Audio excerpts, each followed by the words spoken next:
Follow your dreams, motherfuckers. Start today.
Live from New York City. It's the New York Hardcore Chronicles live, sponsored by Fryette Amplification, New York Hardcore Comics, and the Organic Grill. What's up, everybody? I'm looking forward to today's show. I'm looking forward to hearing from everybody. I've been hearing from everybody lately. Wow, it's just great. What a great community. And it's fantastic, man. John Burry, thank fuck it's Friday. Right on, brother. It's Friday. Not that I know any difference in the global zombie apocalypse, but it's all pretty much yes, we'll start today. Drew, you handsome bastard. All right. Hi, Gina. Hope you're well. I want to shout out Larry Kelly, who is driving down from Boston in his van because we are having our informal gathering tomorrow in Tompkins Square Park. So we'll hope to see a bunch of our people there tomorrow. So we're looking forward to that. A7 shirts are going to be on sale.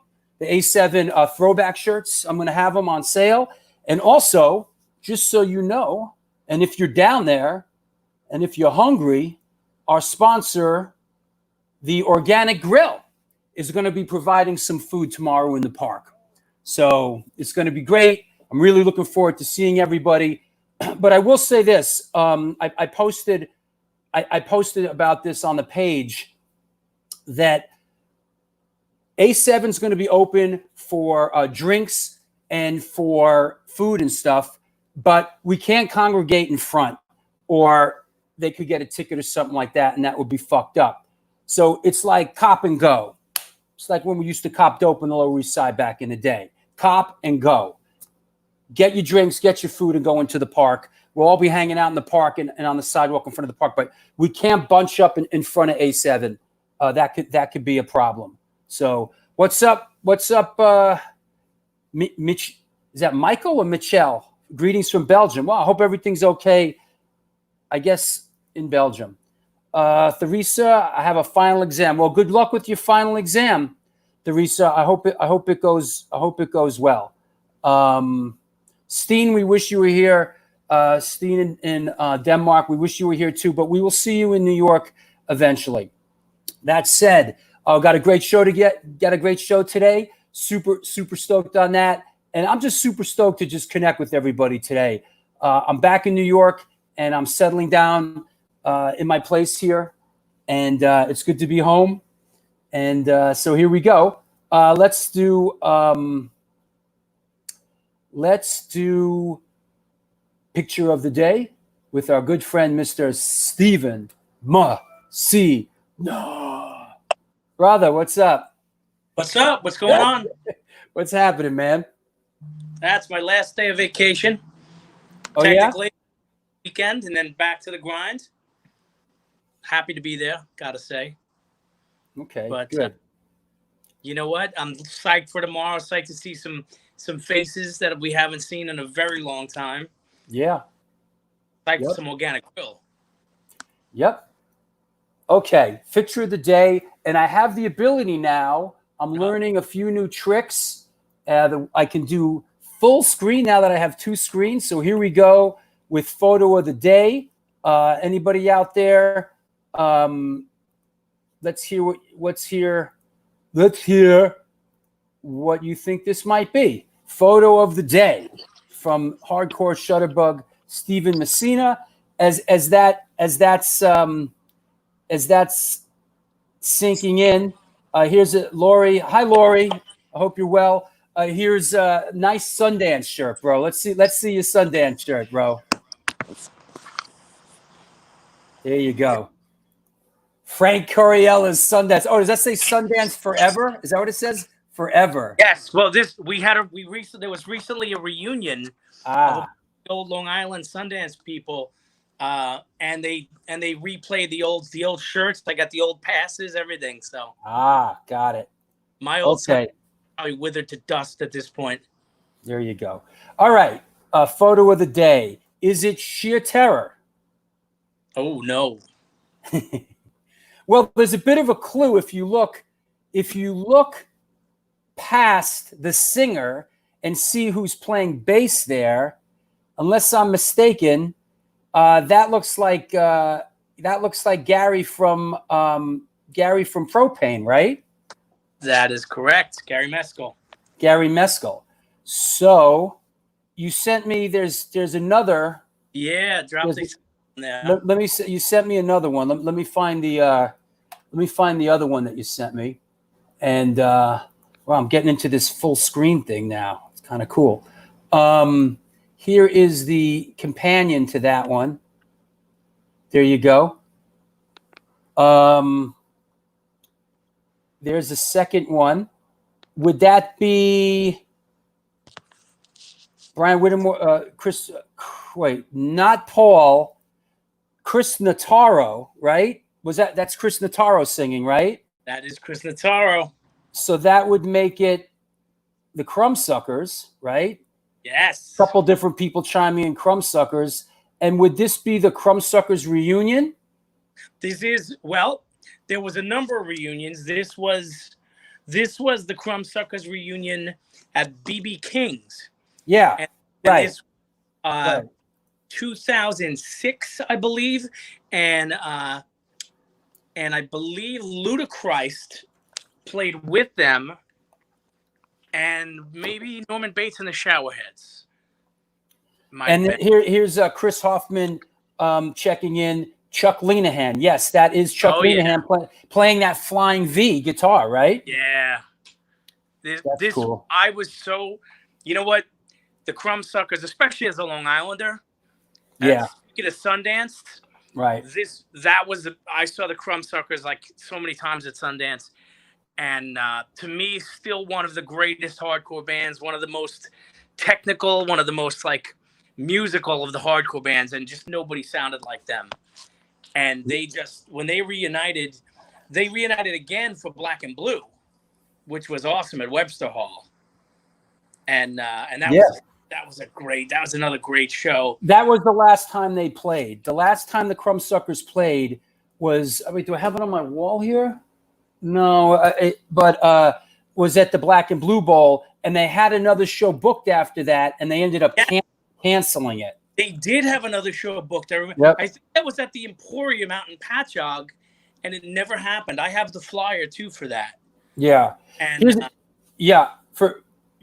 I think was it out. Yeah, I think it was right. Do you know why they didn't play? Yeah, they started fighting with each other. Why? It's a fucking hardcore. It's a fucking hardcore band. What the fuck you think, man? I am such a fan of these guys, and both records. I think both albums are amazing. I think Beast on My Back and Life of Dreams. Life of Dreams, right? Yeah, those are quintessential New York hardcore crossover bands. Federico says should get Gary from Propane on the show, Drew. Yeah. Great guest. Yeah, we like Gary. I'm friends with Gary. Gary's cool. We could get Gary on. We can get. Oh, they had Chris says they had an upstate show as well. Yeah, I think that's right. I think they had an upstate, and then they sort of. Speaking of upstate Rick checking in. Sorry I missed your last two shows, brother. I was out marching with the people. All right, man. I was actually. Right. I mean, Gary had like a really bad time with that whole scene with Propane. Didn't he get hit with a hammer? Yeah, that's a whole nother story. He got he was out drinking in Europe, and he sort of ran into some fellas, and they mugged him and gave him a beating, but he's okay now. Yeah, no, that's a rough thing. I mean, some people come away from that stuff, they're not the same, but I'm so glad the guy's still playing and still making music, and because I love Propane too. I remember when Propane first came out. Yo, I did that. I was the second AD, the second assistant director on that Propane video, pound for pound, and we shot some of that out in Long Island. Yeah. Those first few. I mean, they've made nothing but solid records, but the first 2, 3. Foul Taste of Freedom and Truth Hurts in particular were just killer records.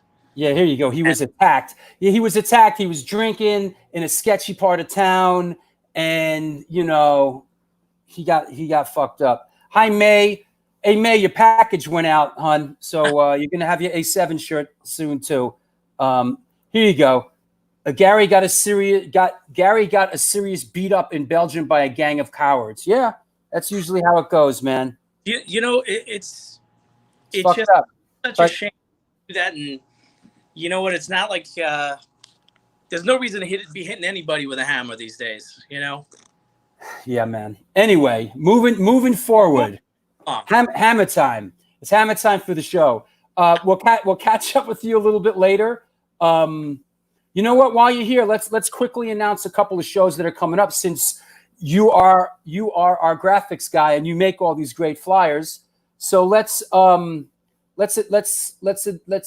a couple shows up here. Hold on, let me get rid of this. Yeah, we got some good. Yeah, for sure. We have. What's our next show? The next show is this Sunday with. Where'd that go? With Steve Zing from Danzig and Sam Hain, Morning Noise and the Undead. Steve Zing, we're getting a lot of these sort of misfits, a lot of guys from the Misfits world coming on the show. So we got Steve Zing coming up on Sunday, and then on Wednesday we have Tommy Victor. What's up, Prong, Danzig, and of course Tommy Victor was CBGB sound man. So he's going to have some great stories about being the CBGB sound man all those years. That's cool shit. And what's that? How does he still have hearing? Yeah, right. And then after Tommy, we have the very lovely Christina Elyse McCarthy, who's an OG from the Boston hardcore scene back in the day. You might have seen her in the Child's Play 2 film, or of course on Beverly Hills 90210 or China Beach.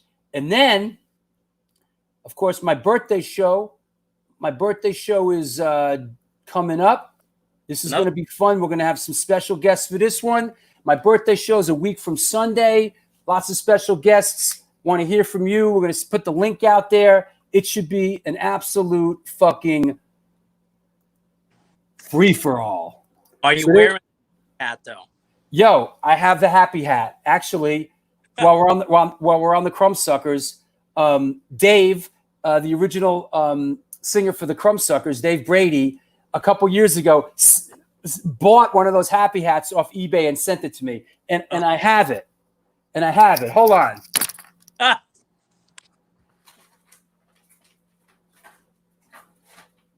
The happy hat is coming. Yes, kids. You got to go full screen for this. Yep. The happy hat, the OG happy hat, is going to be rocked.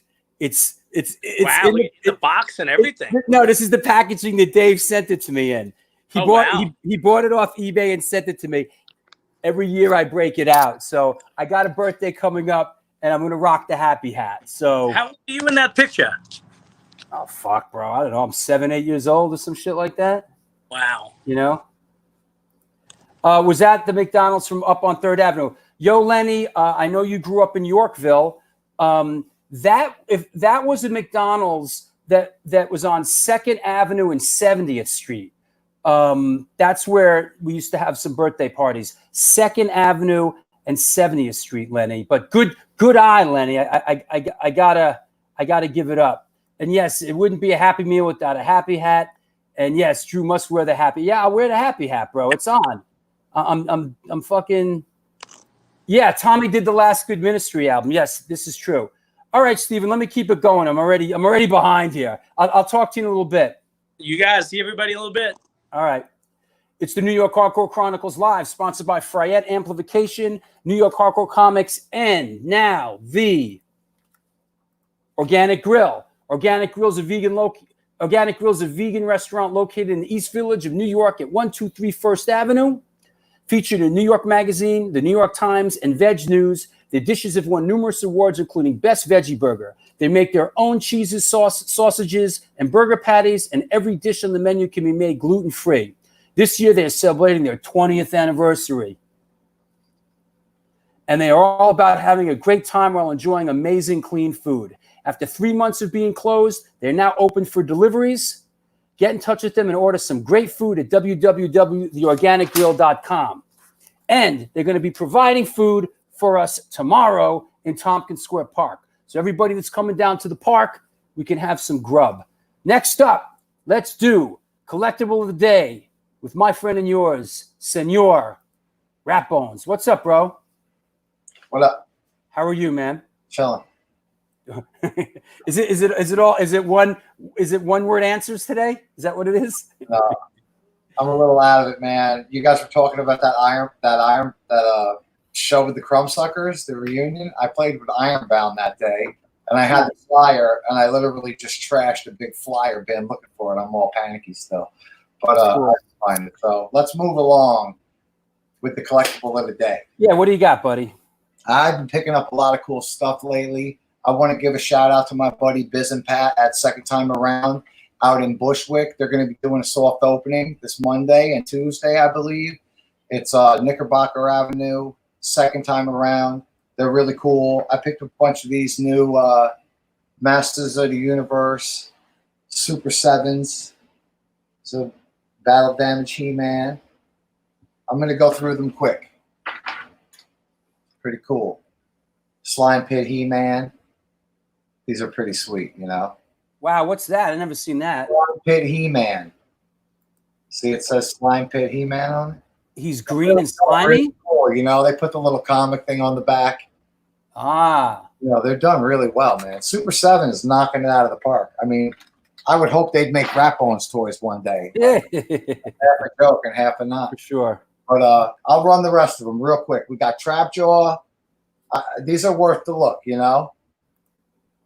And these are all for sale.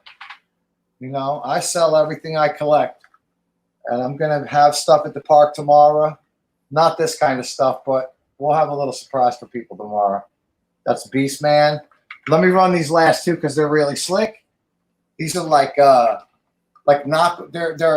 on purpose knockoffs, you know, like Los Amos de la Universo, but they're sweet looking, you know. Can you see them? Hold on, there they go. They're really sweet. I love that neon on the Skeletor, right? Got to shout out Jason from Warzone. Super 7 is addictive, he says. You know, I said I wasn't going to do it, and my buddy Mike got me the Earth AD Misfit guy, unpunched, for my birthday one year. What does that mean? What does that mean, unpunched? What does that mean? Unpunched means that little Chad isn't missing. It never got hung on the rack at the store. So for a collect, like my Agnostic Front piece and my Toxic Avenger and my Misfits piece are all unpunched. Got it. And speaking of Agnostic Front, we can tie right into or jammy. I wanted to show this the day Gary Holt was on because I've had this for a long time. Wow. Stigma.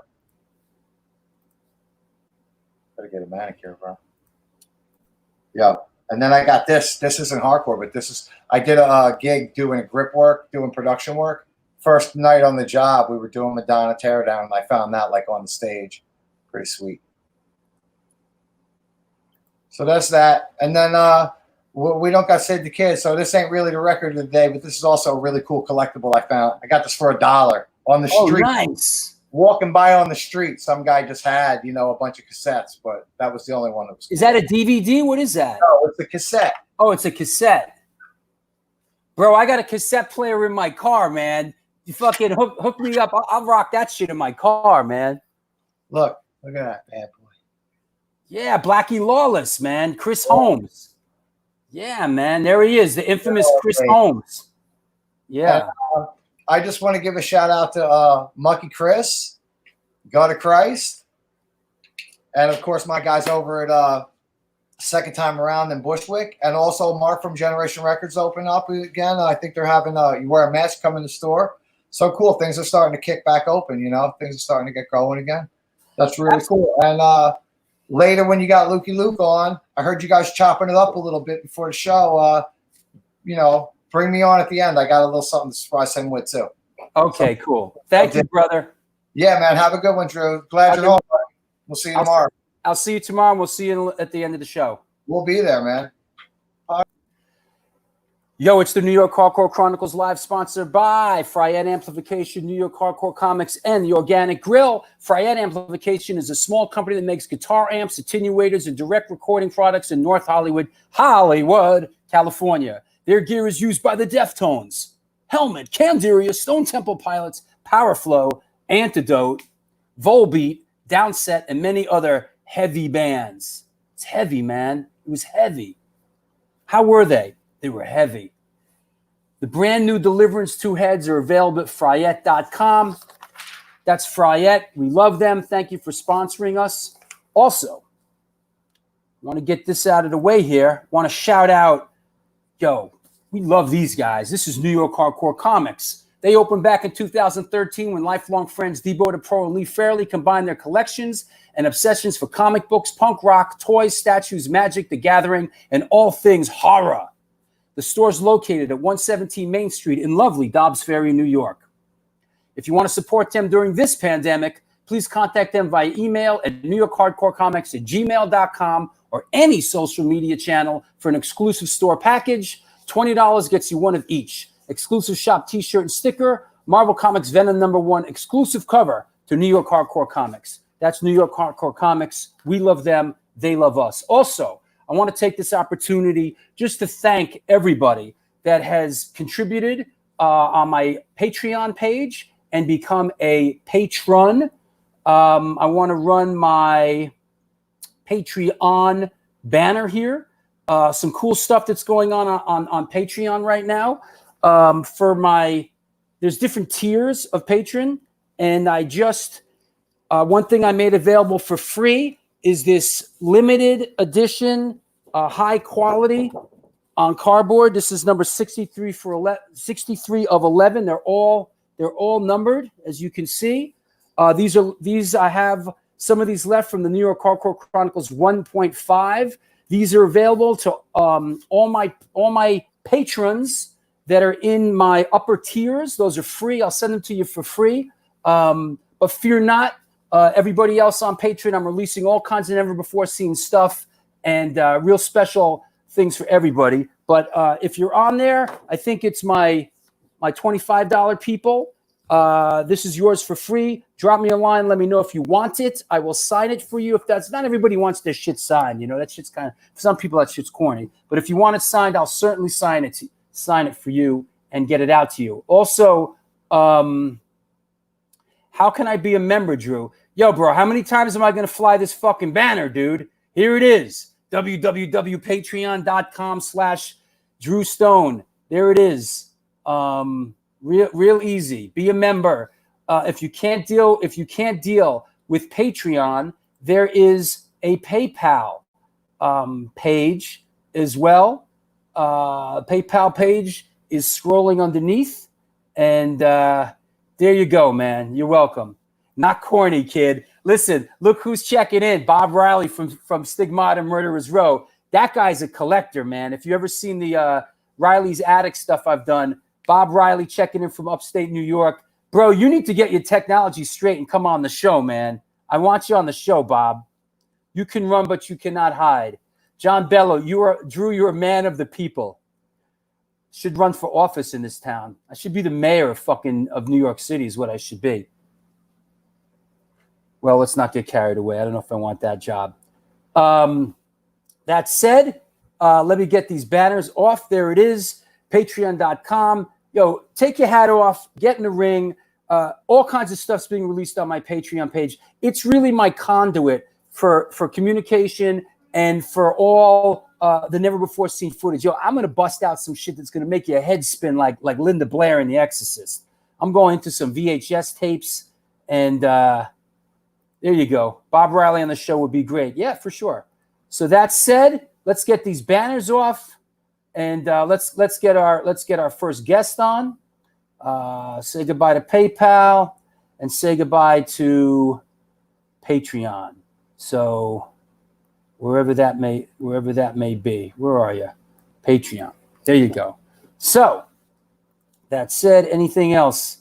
Yeah, get on the show, Riley. Listen to Todd in Arizona. What's up, Todd? Hey, Joanna. What's happening, Joanna? Hope you're well. Nice to see your pretty face out there. Here we go. Let's clear everything. Let's clear the deck here for our guest. Today's guest is an American drummer who got a very early start in the New York hardcore scene playing drums for Warzone and Gorilla Biscuits, two of the most important bands to come out of the scene in the 80s. With Warzone, he was part of a band that exemplified the gritty, street smart vibe synonymous with the Lower East Side. In Gorilla Biscuits, he was an important cog in the more lighthearted direction that the scene was heading. The group's merger of poppy hooks and slam dance-worthy tunes was a template for future generations of hardcore punk bands, including everyone from 90s favorites New Jersey's Lifetime to present-day bands such as Title Fight. He also played in Judge, and he also played in Youth of Today, and we'll get to that. Please welcome, coming at us from the Green Mountain state of Vermont, Luke Abbey. What's up? Yo. How are you, What's buddy? up, Drew? I'm good, man. I like that intro. Hey, I'm gonna need to put it on a shirt and wear it around. I do my homework, you know. I do my homework here, man, you know. I love it, man. I love it. How's it going? It's good, man. I know we are. Yeah. I know we already kind of talked, but you know. Yeah, we're on the show. We're on the show, but we should make like we haven't talked, you know? Exactly. It's good to see you. I haven't seen you in a long time. Hey, bro, I'm back in New York, you know? It's fun. Right on, man. Thanks. It looks nice. It looks nice where you are up in Vermont.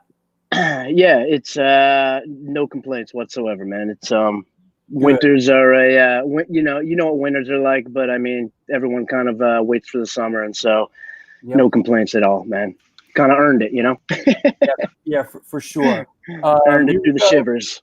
All our friends are checking in. Todd Hamilton from Warzone. Luke, what's up? What's up, Todd, man? Yeah, been a while. Yeah. Bob Riley, what's up? Paul Stone, Luke. So everybody's. I love this, man. Yeah, this is like living in Vermont and through all this shit. This is like the most people I've talked to in months. Yeah. And listen, you know what I'm saying? Yeah, yo, truth be told, if it wasn't for the zombie apocalypse, I wouldn't started this show. And now the show's kind of a great success, and I love doing it, and people love me doing it, and it just happened that order from chaos. It's true, man. I mean, I've always just listening to hardcore interviews and hardcore stories and all that stuff. It's always just been, I don't know, comedy, man. It's great. Our friend Paul Stone, Drew, tell Luke the UK scene says hi, 89 school. So there you go. I love it. So let's kick it off here. What was happening when this pandemic hit? Didn't you guys have some shows? Like, where you guys at? What happened musically with you guys? So this year we'd been doing a lot.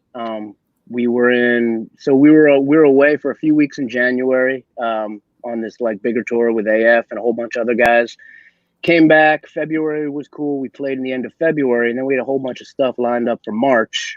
And I think it was we had a show lined up for, I think it was March 21st that we really it was a last minute cancellation. Then we had shit going on in the end of March, and then that got canceled. And then everything just kind of got pushed back. So, we don't really normally have a full schedule. This year we probably it's been busier for us, or was scheduled, we'd been planning on being busier than we had been in a long time. But, so no, everything's kind of shut down. The Black and Blue show is the next one that might happen. I doubt it. And then there's one we got in November, but I'm just I'm not really holding out. Our friend May's checking in. I guess she saw you play over there on the Persistence tour, but you guys go over to Europe and play festivals. That's really your bread and butter, of course, right? Yeah, we kind of Gorilla Biscuits these days operates in this sort of weird sphere where we could probably do more if we wanted to, but we just get kind of selective about stuff. Different people have, we got guys that are, Walter's got various things he does. Siv's got various stuff. Everyone's kind of spread out a little bit.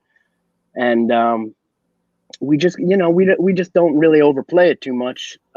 So as far as going out and the festival stuff, it'll usually be short. This last thing that we did on Persistence was amazing. It'd been a while since we had gone out with 2 weeks. It was 12 shows, 12 days. I think it was 8 bands, and man, it was. I was excited about it to begin with, and it surpassed everything, man. We don't really tour too much with other bands anymore. You know what I mean? Yeah, right.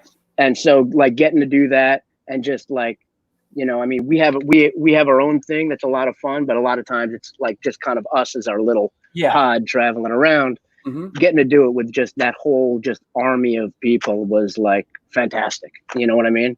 Yeah, and it must be fun. It must be fun for you because you've lived up in Vermont for a few years. You don't get out into the city much, so I would assume to go out on something like the Persistence tour and be living with those guys Agnostic, bro, it must have been a real lot of fun, bro. My connection, my involvement in music. Being up here is a saving grace. You know what I mean? It's a real, you know what it's like up here. You're out there. So, the times that I get to sort of interact with the people that I've known for, between 30, 40 fucking years at this point, and been playing with forever. It's like watering a plant. You know what I mean? That's great, so, man. It's great. Yeah. That's awesome. So having all these shows canceled and all that. Yeah. It's a drag, but you got to kind of look at it in the bigger picture. You know what I mean? Yeah, for sure. Sometimes there's things more important than going out and playing a fast beat. Absolutely. So let's talk a little bit. Let's see. Now that we're done with this intro, let's talk a little bit about how did music come into your life? Did you grow up in a musical family? How did music come into your orbit? Yeah.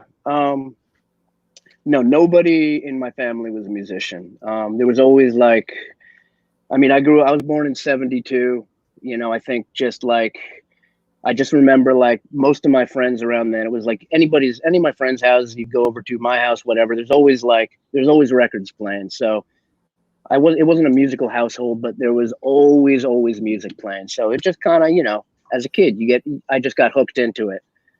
I'm not really sure what turned me on to playing drums immediately. Yeah, why drums, bro? Why drums? I had a friend, my friend William, who I used to hang out with. His father was a drummer, and this kid William, who we'd been friends with forever, he turned into just, you know, one of these guitar prodigies. His pop was a drummer. We'd go over to his house, and it was one of those things where it was like, you know, I would hit a real drum and it would just be like, this is the most amazing thing in the world. You know what I mean? And I sucked forever, but it was like, I just wanted to like play those drums. So, I just kind of got into it that way, but it was all kind of mixed up with like, just like being a kid in New York in like the early 80s, you know, that kind of thing. And you're kind of just getting into all these pockets, and music was a big part of everything that you did running around there. And, you know, through this and that, somehow like the idea of like playing music, like for real, never really hit until like hardcore came into my life. You know what I mean? It was all just kind of like messing around and trying to play fucking Purple Haze on the snare drum or something, or, you know, just playing along to stuff. And then, you know, once kind of getting introduced to hardcore is like, you know, it was like something that was like realistic, like accessible, like be a part of this whole thing, you know? Were you hanging out a while before you got into your first hardcore band, or did that just all happen at the same time? Man, it was like because I know you were really young when this thing started for you. I was young. I went to I think I went to CB's for the first time when I was like 12. You know, so I mean, to me, it didn't seem young then. I mean, now it's like, you know, it's like I look at my kids, I'm like, fuck. You know, 12. I can't believe I did what I did. How do you travel somewhere at 12 years old? Like, how do you get to CBGB's at 12 years old? Right. So, I mean, you know, I was one of those kids. It was like, you know, by the time I was in third grade, you know, I was getting on the subways. And so by the time you're in fourth grade, you're running around and, you know, like waiting till your parents go to sleep and sneaking out at night. And so like, it's, you kind of grow up kind of quick in New York sometimes. You know what I mean? Not in every way. I mean, I'm like fucking stagnated in a lot of ways, but like as far as like getting that experience, you know, so it was like kind of, I was hanging out with like just neighborhood kids. And then there'd be like, sort of like, you know, this sort of like graffiti life that I kind of got into, and then just kind of like New York shit. And then when I sort of hooked up with these other guys who were into hardcore, it just clicked. It was like everything for me. It was kind of like, I don't know. It sometimes things hit you, and you know that's what you want. You know that's where you want to go, and I just knew it, man. You know, like, and it was like, even though like I wasn't very good at it, but I was young, and that was such a pain in the ass because I was so little. I couldn't get in anywhere. You know what I mean? It was like, I mean, I didn't think of myself as a baby, but I was a fucking baby, man. And I was wanting to like play with the big kids and get involved, you know?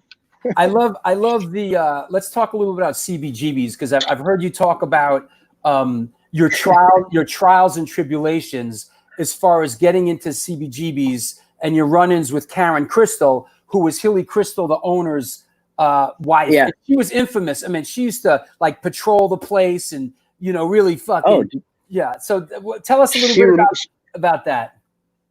So I guess like I just wasn't really hip that you had to be 16 to get in anywhere, you know? So the first time I went to CB's, I basically just tried to get in a million times.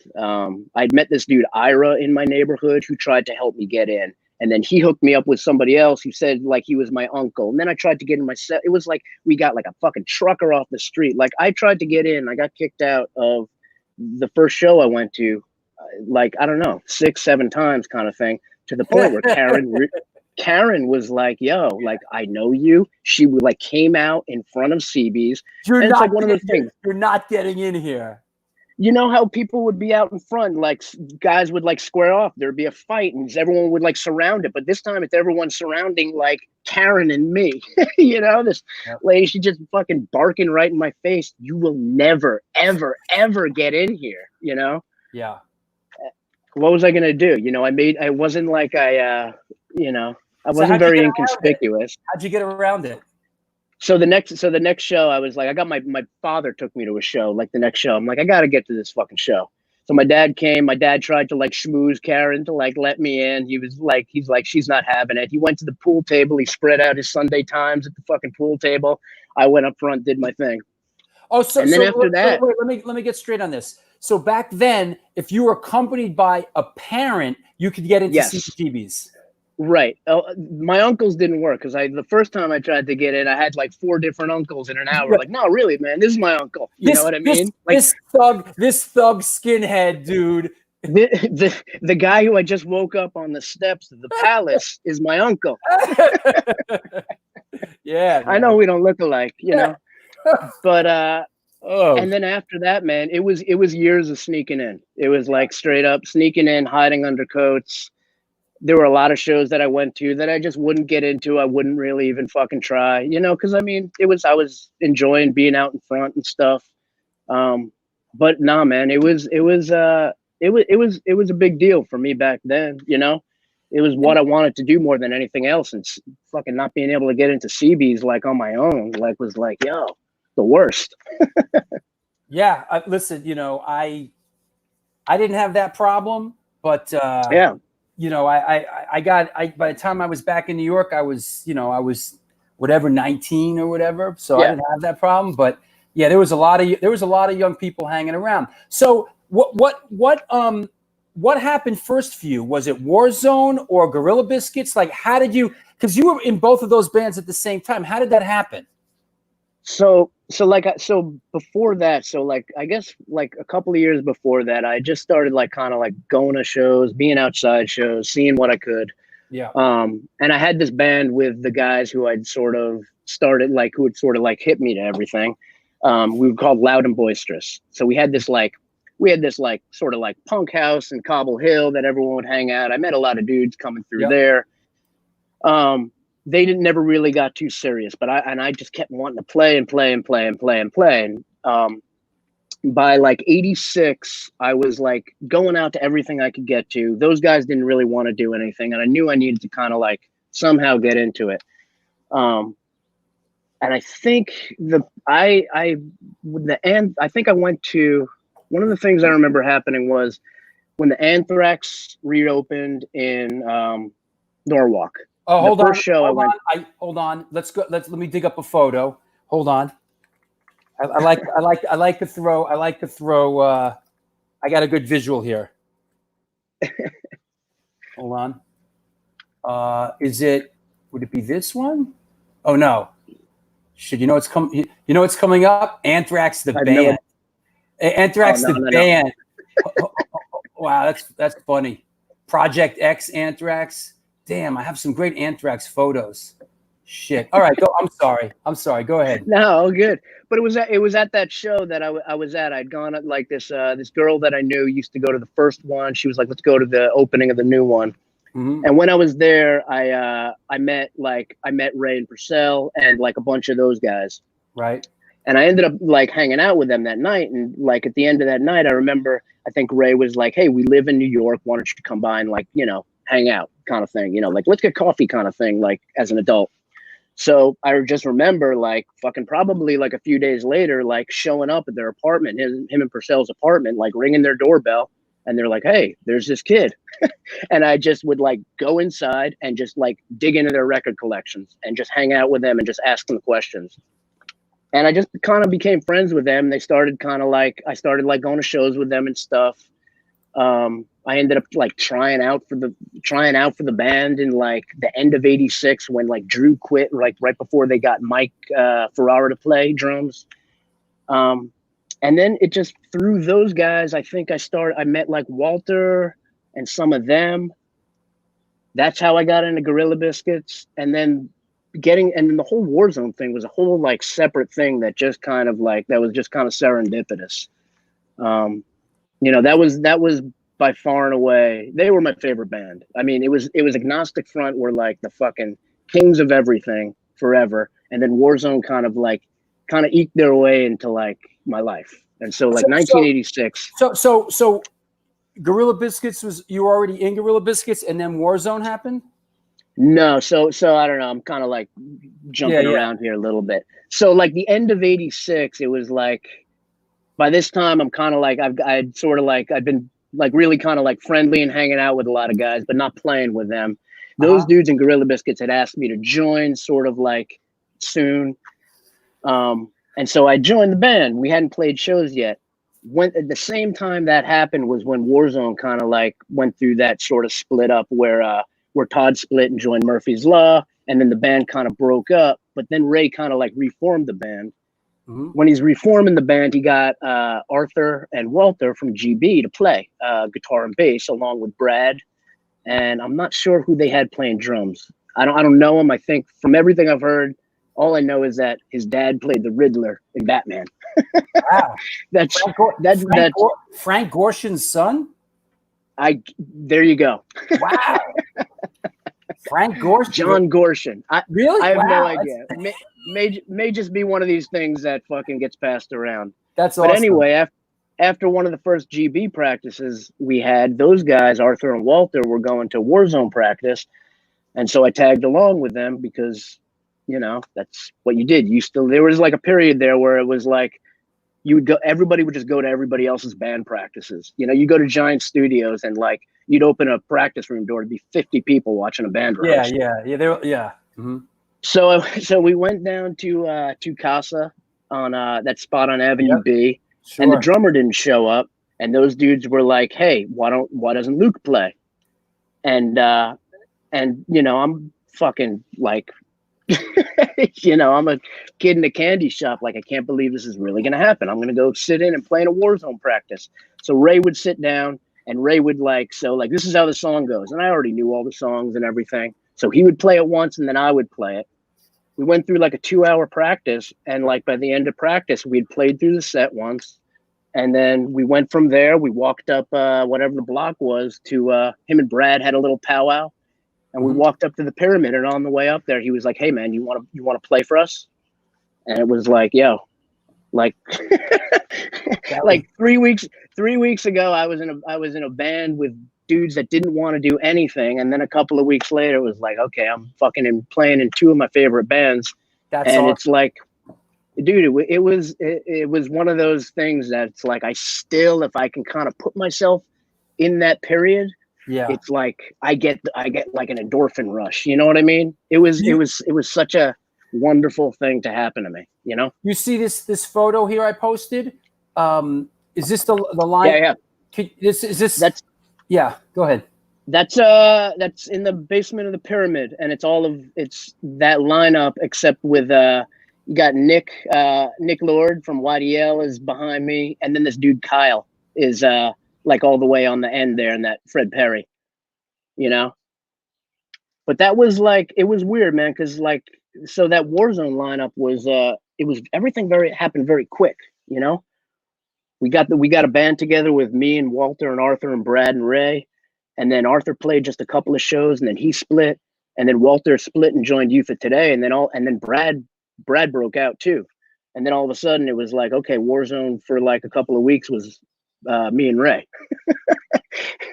and then he's like, "Hey, I'm getting these guys from this band Altercation to play with us." I was like, okay, that's cool.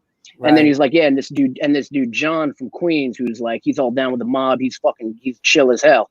Right. Dude, we went in. We had the first practice at Don Fury's, and it was like right off. Like we just played through like the set right off the bat, like tighter than it had ever been. And then in the next couple of months, we just practiced every week, 2 to 3 times a week. Like, I mean, Ray ran it like a boot camp, and so. You know, when we recorded that record, we had been a lineup for like, I don't know, 2 months maybe, you know, like maybe. And the record you're talking about is Don't Forget the Struggle? Yeah, that Warzone record, you know what I mean? Mm-hmm. So, I mean, you know, sort of simple. I mean, everything was already done. All the songs were already done by, you know, Todd and all them. But it was just like, we just went in, did it, and it was, that was it. That's awesome. And at the same time, Gorilla Biscuits. Now I know Gorilla Biscuits I got a couple of hold on. Okay, just let me get rid of this. Yeah. What do I got? This this Gorilla GB, Biscuits. you know, Yeah. like, you know, GB at that time, like 87, GB was not doing what we're doing now. You know what I mean? Like Right. we were still kind of like, we weren't on that, you know, there's kind of like different tiers in hardcore. We weren't on that headlining tier. You know what I mean? We were like, Yeah. we were just kind of like getting on shows and playing shows and stuff. And, you know, Walter was playing in Youth of Today and I was playing in Warzone. Arthur, I think Arthur was either in Token Entry or Underdog or both. Right. You know, like we had a band with a lot of guys in different bands. So, and all those bands were kind of like doing more. So Gorilla Biscuits was kind of like, we're all here, let's do it. Like we didn't really practice. It was kind of like when we had time for a while. It wasn't really until we like put out the EP that it started becoming more of a thing. And then over the next couple of years became more of like a, you know, just more of a like a full-time thing for everybody. How about this? How about the Gorilla Biscuits demo here? Yeah, so I mean, I didn't play on the demo. I think Ernie played on the Ernie demo. did, right? And, Okay. Yeah. So Ernie was like, I mean, they had so for GB, there was a guy named, gosh, I don't know the guy, George Mangasopoulos. Right. These are like, you know, you start to know things. I feel like I know people just by, you know, after hearing their names so many times. GM too. So he was the first drummer, and then Ernie played for several shows. And then they got Sam, and Sam played for a little bit in the end of 86. Sammy Siegler? Yeah. So we were friends. And then he played a couple of shows, like the end of 86, maybe the first show in 87. And then from then on I played. Got it. So I mean, that was kind of the history of that. And then, yeah. and this is that lineup, right? Yeah, that's a little later on. So, I mean, so for a long time we played as just a 4-piece. Right. Arthur quit for a while. We still played as a 4-piece. We had this guy named Eric, who I'd been friends with forever, played this band side by side. He played bass for us for a while. And then Arthur came back in. And then we asked Alex Brown to be in the band. Right after. Is that Alex on the far right? On the far right, yeah. Yeah, right. So that was like, I think pretty much like, it was like the day we finished the EP kind of thing. Like he was in the band, I think, before the EP actually got released. Right. So that was the lineup, man, for like, you know, most of 88 and 89 when we like did sort of like the bulk of the stuff that we were doing, and through 92. 1990 we had a whole bunch of weird lineup changes. Yeah, I mean, we kind of like 1990 we had a whole bunch of different like people coming in and out playing bass. Arthur was kind of in and out of the band. We had this guy from California play bass a couple of tours. There was a lot going on, huh? Yeah, Purcell joined the band. Purcell was playing bass for a while. We had our friend Matt Pincus playing bass for a show. So right on. We were kind of just like cobbling stuff together for a while. I was a little disorganized there for a while, you know? So when you did the record Start Today, that's when, I mean, just reading off some of my notes here. Reading off some of my notes here. In 1989, the band released their first full-length album, Start Today, which became the biggest selling record ever for Revelation Records, and was also the first album the label issued on CD, along its vinyl and cassette versions as part of its routine production. So the Gorilla Biscuits record really sort of blew up a little bit, huh? Yeah. I mean, I think a lot more even like in later years. You know, it was weird. We did, that record was supposed to come out the beginning of a summer tour in 89. It came out. It actually got released like 2 days before the end of the tour. So, and then we went to Europe after that, and then it wasn't really consistent. So, sort of like we never like like that record sort of ended up getting bigger as time went on. I think. Right. I think that when like Civ the band got going too, I think that brought a lot more attention to it, and it got a lot more exposure too, and kind of got blown up a little bit more too. Yeah, I mean it's funny the way it happened. I mean, we started recording it at Chung King, and we scrapped everything. Wow.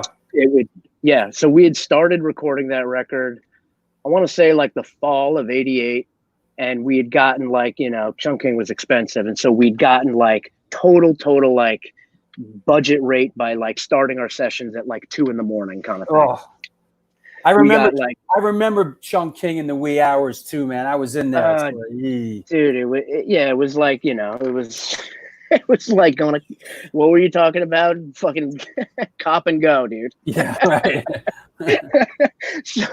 So it was like, so we did a couple of nights there, and we had a shitty engineer. We had nobody really helping with us, and it just wasn't coming out good. And I forget who it was. I think Walter was just like, this is not going to be good. He had the foresight. This is not going to be good. So Walter, even back then, Walter really had some sort of consciousness as far as production goes and stuff like that, right?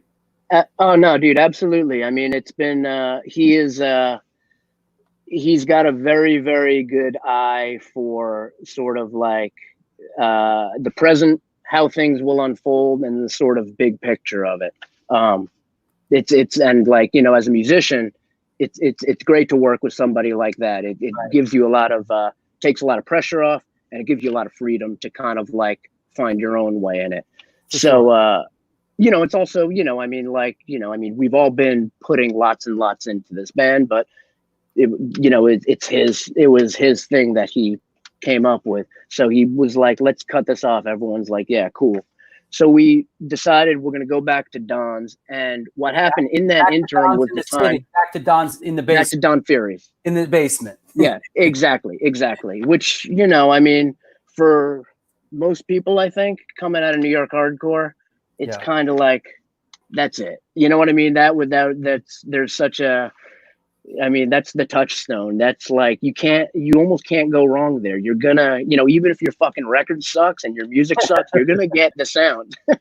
You know what I mean? I've heard shitty stuff I've heard shitty bands out of there that just sound good. I have, when I interviewed Don Fury for the New York Hardcore Chronicles film, I don't remember if it's in the film. It might be, or if not, he says that after that record came out, people would just come in there going, we want to sound like this, and we want the Gorilla Biscuits sound. And I think he still had, when I was there, he showed me, he had like one of the amps. I don't know if it's the bass amp or the guitar amp. He ended up buying it, or he's like, he's still ready to go. He's still ready to go and recreate that Gorilla Biscuits sound. That album, that Start Today album, that album is an 8-track record. That's done on 8 tracks. You know what I mean? It's like, it's like, that's Don Fury magic, man. I mean, it sounds great. His drum room, I grew up listening to Victim in Pain,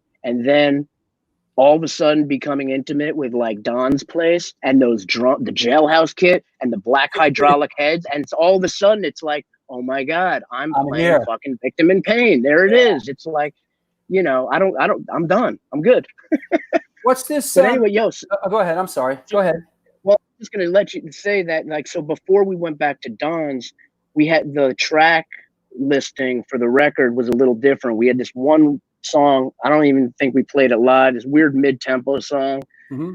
It was just like kind of half-brained. We're like, let's scrap that. I remember going over to Walter's house in Queens. He's like, check out this new song that we should put on. It'd be a good like fucking like opener for the record too. And he played that song, New Direction.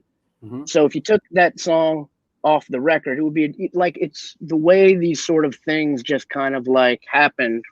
I don't know, man. It's sort of the beauty of life, man. You know what I mean? It's like, one thing falls down, but it exposes something else, and so we're able to do this and kind of move on with it. And I think we've, as like a band, even since back then, we've kind of operated on this thing of like, let's go step by step, see what opens up, and try and like find like the clear path that's going to be, you know, the way to make things like best and easiest and not forcing it. You know what I mean? Absolutely. Yeah.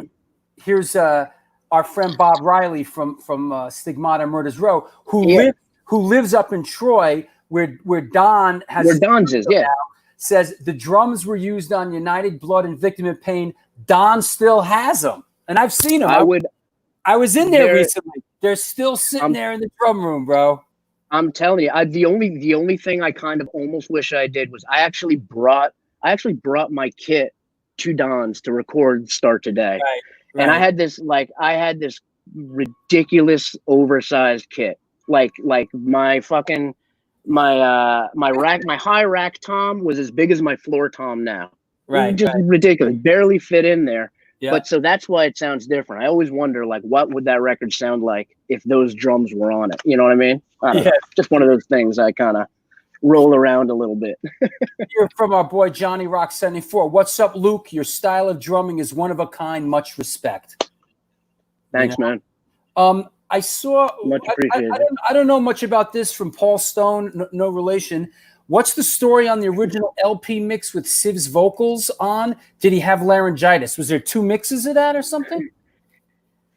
So yeah, there's actually 2. I don't even know if there's different versions of that record. So we recorded the music, and then what was happening was, since we had to redo it, Walter left to go on tour with Youth of Today while we had to record it. So Walter recorded like scratch vocals for Siv to kind of go off. So right. I know about this, yeah. Well, he's always been really instrumental. You know what I mean? Right. In terms of like some of the direction. So he was gone, and so like it was sort of, so Siv was kind of going off of that with like the help from like, you know, I was probably me. You know what I mean? So we just didn't, you know, like Walter wasn't around for that. We didn't like sort of like match up to some of the stuff. There was no communication. There was no fucking cell phones or internet or texting or anything like that. You know what I mean? And even if there was, it was kind of like everybody needed to be a part of it. So what we did do during that time, the backups, we did the backups during that time, and we kept all those. Walter came back, kind of coached Siv through a whole bunch more of that, and like, you know, Siv's like evolution as a singer is like pretty stupendous, because I mean, when we started out, you know, he was just a little more shy. Walter would do a lot of the raps to where we are now, where, you know, you know, I mean, he's a force of his own. And this was kind of like part of that transitional period. So he came back, he redid the vocals. I think nailed them, or, you know, as far as, you know, according to everybody, you know, they were the ones that we went with. So, cool. Yeah, just the recording process, you know what I mean? Right on. And just with the way things go, you know, it's like everybody has access to everything now, you know? And, you know, working with Don Fury back then, you know, that must have been something else right there in the city, under the sidewalk, you know?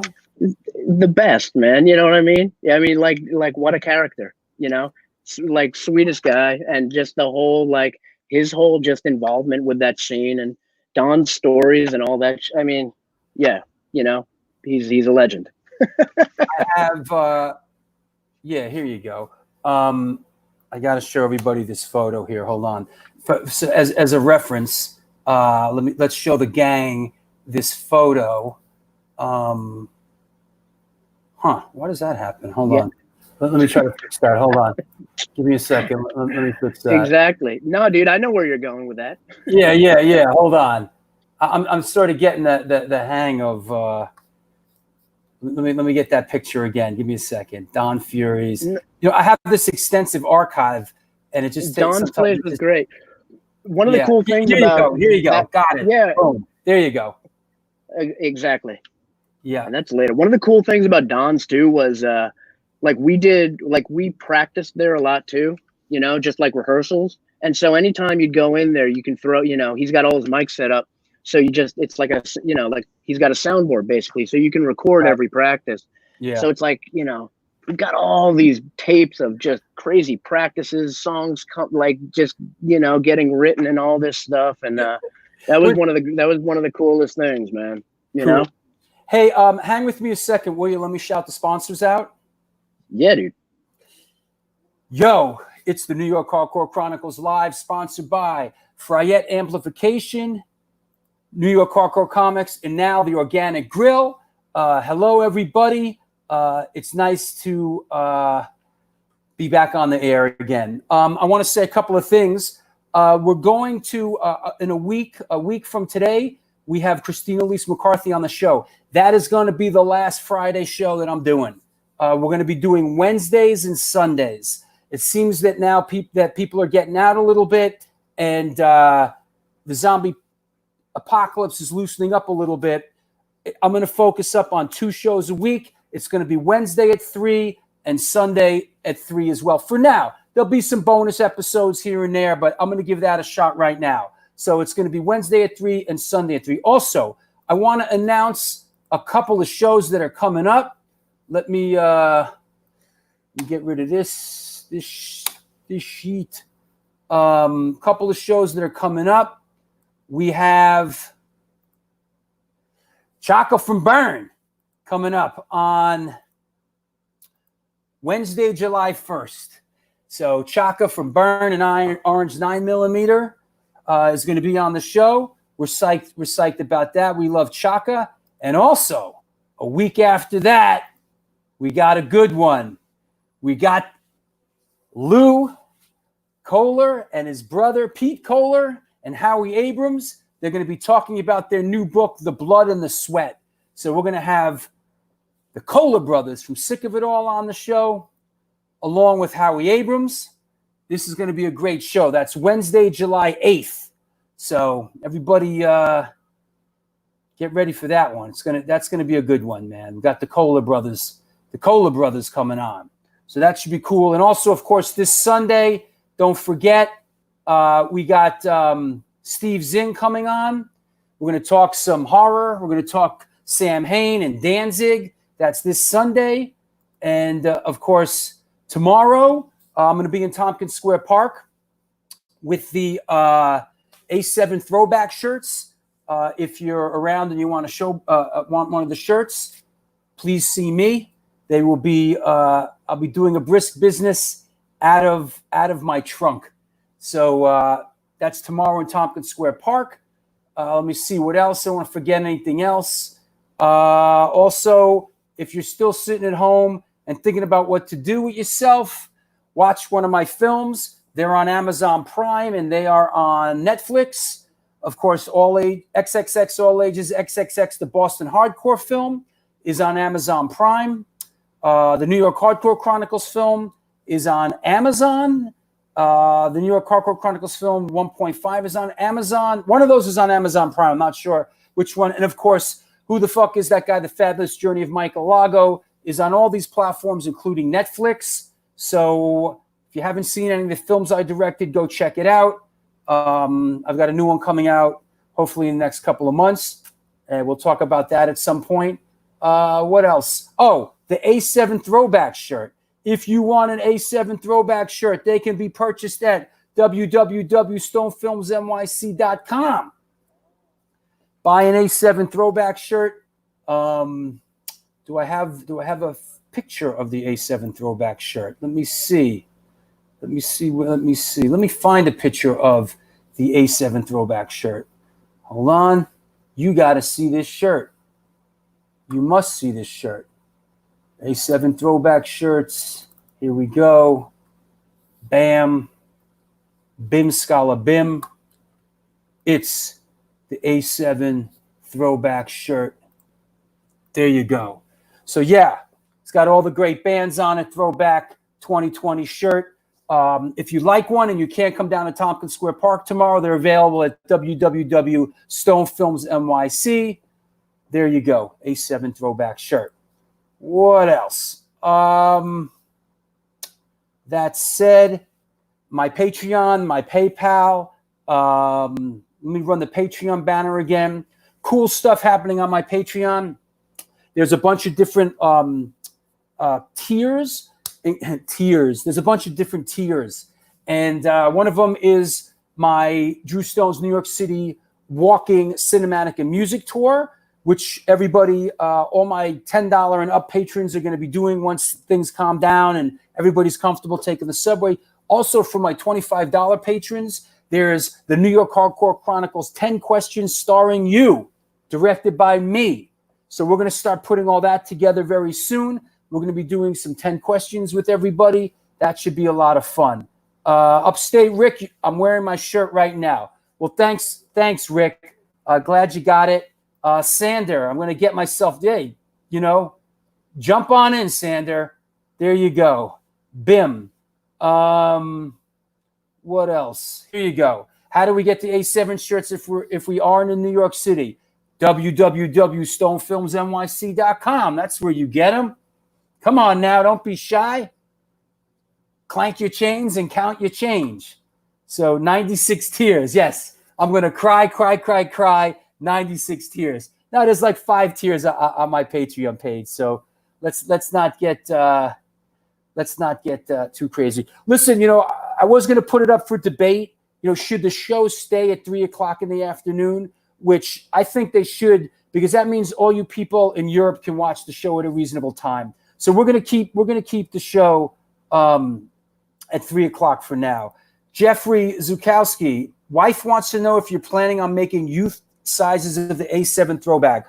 Right now, the smallest shirt is small. We'll see maybe when I reorder them what happens. It's tough ordering shirts. You always end up with like the weird odd sizes left over in the end. A couple people asking about girly shirts or youth sizes. Let's see what happens. Let me get past this first thing first. Hey Drew, those 10 questions for the Hardcore Chronicles will be for fans or just artists when you start doing them? Yo, first off, the 10 questions are for any of my patrons who are at the $25 level. If any of my patrons at the $25 level, after a couple months, wants to do a 10 questions, I will do it with you. Also, eventually when we get it going, we're gonna do some artists as well. But right now, it's for everybody. This show's for everybody. Everyone is welcome. That's what this show's all about. I'll get to one in the park. Okay, I think that means I'll get one in the park. Yes, you will. Long sleeves for autumn. Yeah, I was gonna make sweatshirts, man, but they're really expensive, man, and bulky and hard to friggin' deal with, man. So, not gonna make sweatshirts just yet. Eventually, it might happen. Anyway, yes, that's sweet. Everybody's a star in my world, man. Everybody, you are a star. Anyway, let's keep it moving here. Let's get that Patreon. Hey, Robert Hogg, did I just see you, Robert Hogg? Where did I just see you, bro? Robert, we'll send the pic. Robert, I just saw that you got on the Patreon page. I was happy to see that. Thank you, bro. Welcome aboard. And your A7 shirt will take as long as it takes to get overseas. Who knows in this day and age? Could be a couple days, could be a friggin' year. Take mailed money. Wait, what was that? Take mailed money. What are you, living in a cave? Yeah, sure. I'll take all kinds of money. Take mailed money. Is that opposed to femaled money? So there you go. All right, I see somebody just ordered a shirt as we're talking. Yes, Sander just ordered a shirt. Yep, well, there you go. Anyway, enough of this bullshit. Let's get back to the show. It's the New York Hardcore Chronicles Live, sponsored by Fryette Amplification, New York Hardcore Comics, and, of course, The Organic Grill. Let's bring our friend and guest, Luke Abbey, back on the show. Brah! Bruh, I need some fucking mailed money. Mailed money. Is that opposed to femaled money? Mailed money is good money, man. I hear it's good kind. Yeah. Crazy, right? Let me see. Great, man. Yeah. Hey, let me put this photo I love up. You got people from all over the place on here. It's yeah, so man. cool. Yeah, for sure, bro. Here's a flyer for a show, for a Gorilla Biscuit show. I like this. I like this flyer a lot. I think Anthony Civarelli made this flyer. I think he told me that. But these were these. This is at the Pyramid. Tell us a little bit about Pyramid shows. What a cool fucking lineup. About Pyramid shows? Yeah, you guys played the Pyramid a lot back then. Yeah, I mean that was a nice. I think all those Pyramid shows happened. I think in '87, and it was just '87 or '88, something like that. It was just nice, man. It was like this nice sort of just offshoot, alternative to CB's that Ray and Ray B's and Capo, they started getting together Saturday matinees, and it was really good. It was like a little more. It was all ages. It was a little more just kind of like, I was never at A7 or anything like that. I was too young, but I think it like just kind of had a little more of a homey kind of vibe. Everybody running the place and everybody booking the bands and everything. It was all kind of in-house. You know what I mean? Ray kind of took care of everything. Those shows were fun, man. I mean, I don't remember them going on for a whole long time, but just cool lineups, I thought. Like nice kind of cool scene. It was nice to those summertime and springtime shows, hanging out there, like nice to be out there. And I don't know, I have good memories of the Pyramid. Yeah, and the Pyramid's still there, which is kind of crazy. I know it's weird. Every time I'm back in New York, I just find myself sort of like gravitating into these tracks that I walk, and I'll always somehow just funneling myself down Avenue A by the Pyramid, all this shit, and it's like, wow, yeah, it is.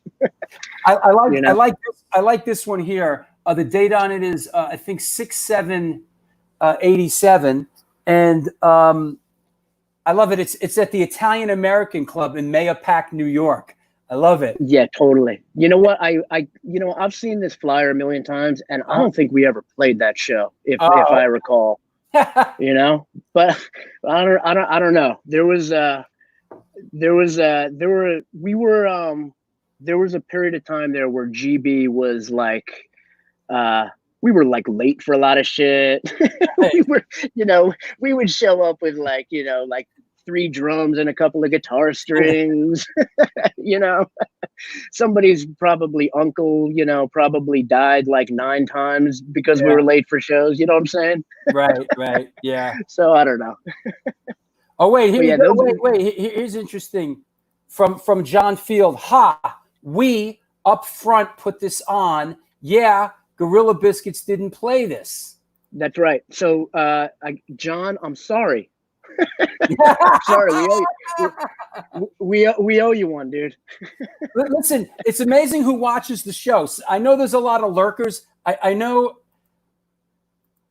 there's a lot of lurkers out there. I know a lot of you are lurking, and don't comment. But I know you're out there. Feel free to comment on the show. I always feel like somebody's watching me, man. Yeah, don't be a friggin' lurk. I do these shows, and afterwards I look at the numbers. I'm like, wow, 3,000 people watch the show, and I'm like, damn, must be a lot of quiet people. A bunch of quiet people. Truth be told, I got a few fucking weird stalkers, man. Look, John Bello. Hey, John. Hey, John. It's only been like 30 years. I like this. Upstate Rick. $6 was 2 hours worth of work at a job back then. And $6 was a lot of money back then. $6, man.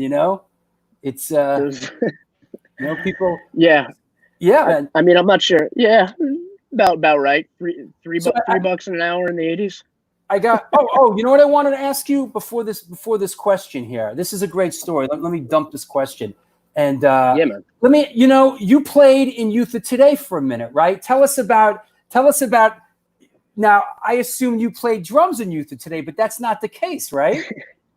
No, I tried out for Youth of Today, but I was too young. That was in like the end of '86, and they were going out to California. I was in 10th grade. But no, I mean, those dudes were my friends. I loved the band.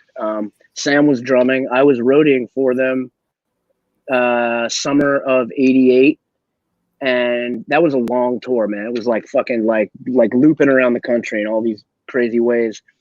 And when the band was in, I think, Washington, maybe Seattle, Tacoma, one of those places, Olympia, I wasn't with them. I was like, I'd been with the band for like a month and then went home, and then myself and Alex Brown were going to meet them again in California.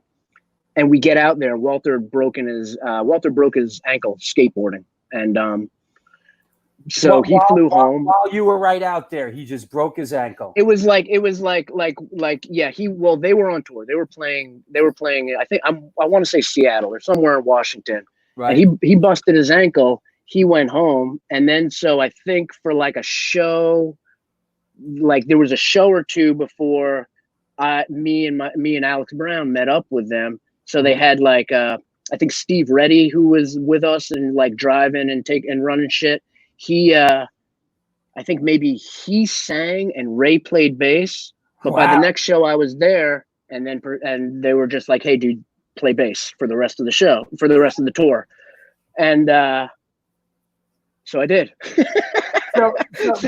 So I would sit in the van with Purcell. He'd show it to me. I'd do kind of what I could, and I mean, like I got into it, and I mean, for a 16-year-old kid who couldn't play bass, I mean, I think I did a pretty admirable job. I mean, I fucking went off. I remember like the first show, like I was really doing. We were in San Francisco, and like all our California friends were there, and they were all just fucking busting on me that I had a bass on, just what everybody does. And I would be on stage, and those guys were like, I was low and as they said in A&S when you'd go shopping, I was more of the husky breed. Right. So I had my bass on. I would try to jump. I'd probably get like 2 inches off the ground, and they would just go fucking wild. You know what I mean?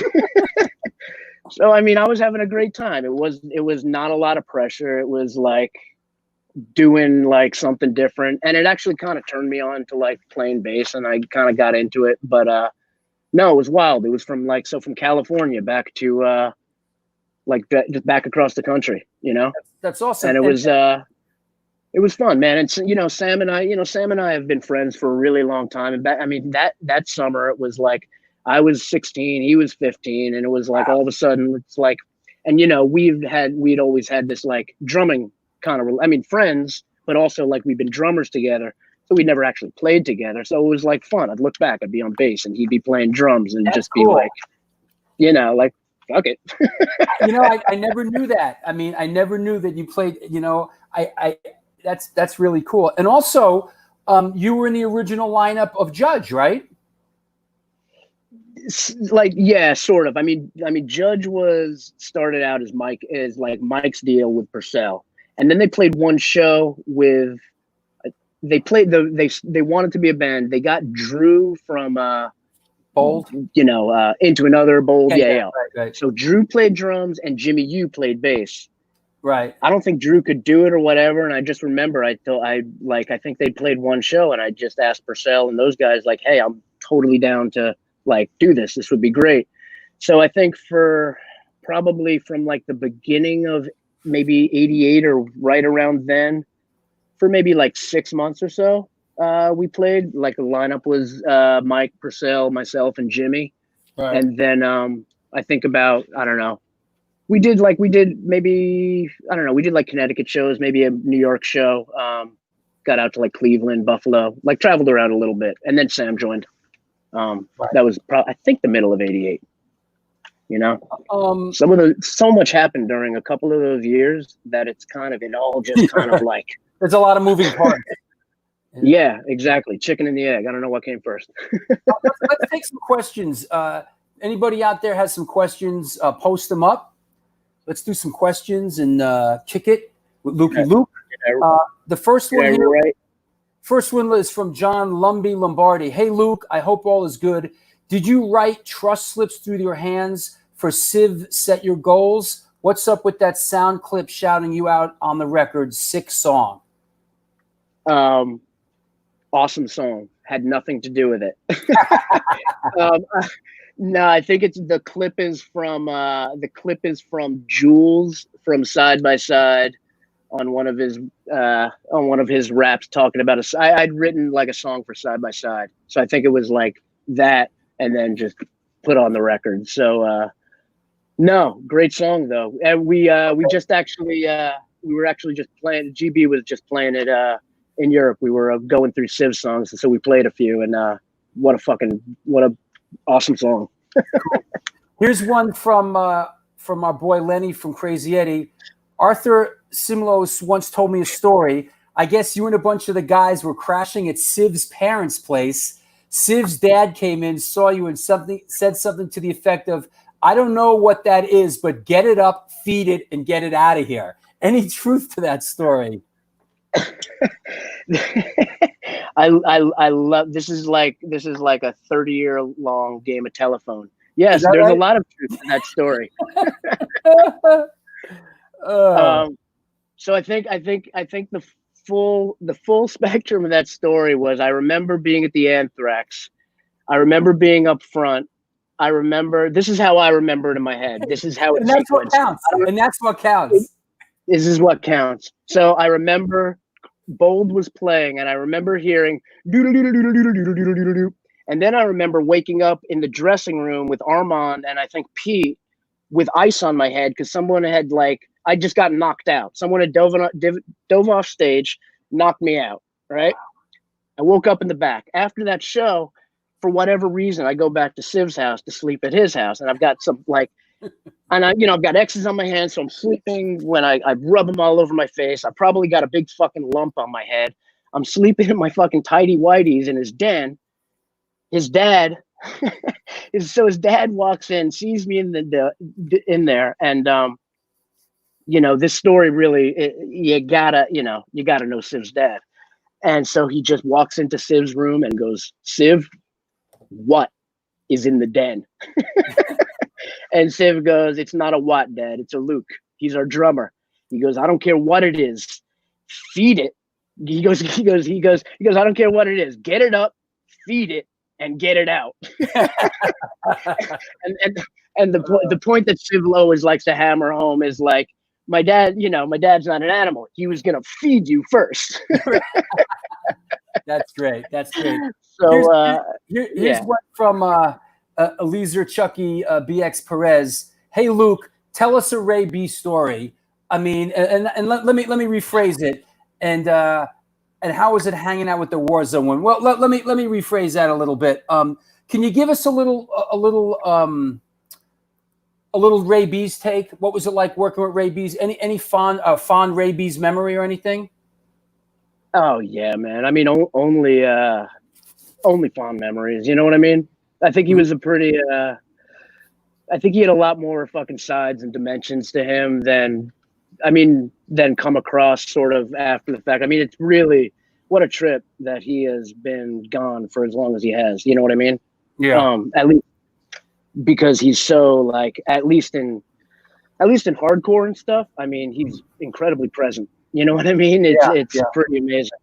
No, man. I love Ray. I mean, it was. It's one of those. He was somebody that I kind of looked up to and didn't know, but really respected and was so into. And then to really become friends with him and actually be working with him, and then sort of seeing what he did, sort of the impact and the influence and all the effects of sort of his role in the scene and everything. He's a great guy. You know what I mean? I think there's I don't know. It's I couldn't put it in a nutshell. I can't really take the whole thing and to say one thing that it epitomizes who he was. But no, he had a fuck. He was just as, I think, probably had just as many fucking habits and idiosyncrasies as everybody else, kind of through this whole thing. But what a fucking wonderful dude, man. You know what I mean? Especially in that mix at that time to just be trying to kind of really getting these collectives going and getting these shows going and really reaching out and being like accessible to like kids who hadn't been hanging out a long time, and really kind of like welcoming people into that. I mean, yeah, he was a pretty wonderful dude, man. It's incredible, you know, as we've gotten older, looking back, how young some of these people passed away, man. You know, they're just incredibly young. You know, a lot of guys like Frenchie and Ray, they passed away very young, man. You know, it's mind blowing. I mean, you know, it's like everybody was young, you know, and it's you know, this thing that everybody's still a part of, and that I'm still a part of. You're still a part of. It's like this all like was, you know, I don't think we could come up with this at, you know, this age of our life. There's such a, you know, it's like there's keeping something young alive. Yeah. In this, you know, this is where it all like got generated. Hardcore is not like, you know, it didn't come out of like a real like centered like adult viewpoint, you know what I mean? And that's, but like I think over time people have managed to sort of like synthesize it with their lives and grown up with it. And so now it's like we've got this scene of guys who are like, you know, in their 40s, 50s, and 60s who have like, you know, sort of meshed like, you know, like this sort of like the reality of like the fucking mainstream world with this sort of like this fucking weird utopia that we kind of created. Absolutely. You know what I mean? I don't know. Absolutely. Absolutely.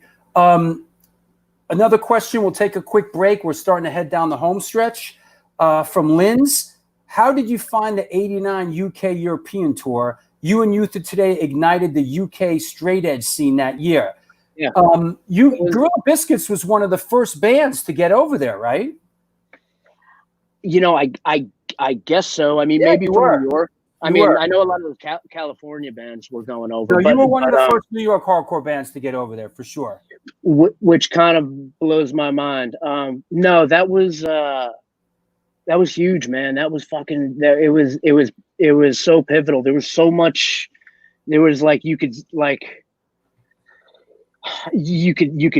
almost like see the reactions happening like show after show. It was like watching fucking wildfire spread. And we were going to these, like, it wasn't, you know, the club network then there was like, you know, it was some clubs, some squats, mostly like shitty clubs, you know? Yeah. And European squats in the 80s, you know, like, you know, basically it's just a fucking like, you know, it's just a big, you know, it's like playing right. It's a big debate. It's just politics. You know, everyone's very, very like socially conscious. It was like, you know, we just weren't hip to a lot of. We were exposed to it a little bit through other bands, but that kind of like, you know, like we kind of brought this sort of like New York thing and this sort of like this sort of like youth kind of straight edge thing, and they kind of gave us back this just total like. This like European punk awareness, man, that was like just, I don't know, just seemed a little more like expansive and mature than like the kind of scenes that we were used to. And you know, I think everybody kind of benefited from it, you know. That was great though. I mean, I love that, especially like at that point in time, especially like 89 when things in New York had by that point, like, I mean, I think they were still awesome, but definitely like lost some of the kind of like underground kind of vibe a little bit. It just like, it was a little more cool. I don't know, for lack of a better word. And it was just still like, you know, it was still like behind in Europe. And so you still felt like you were like against the grain a little bit. I mean, that kind of feeling of being against the grain is there was a little lag time. And even I mean, I like that, you know? Yeah. And even years later, like even now, I think like 10 years and years later, the lag was like hitting sort of like places like Indonesia and oh, totally. Even now, like there's like these vibrant scenes in certain places and there's like a 20-year lag time. It's pretty cool.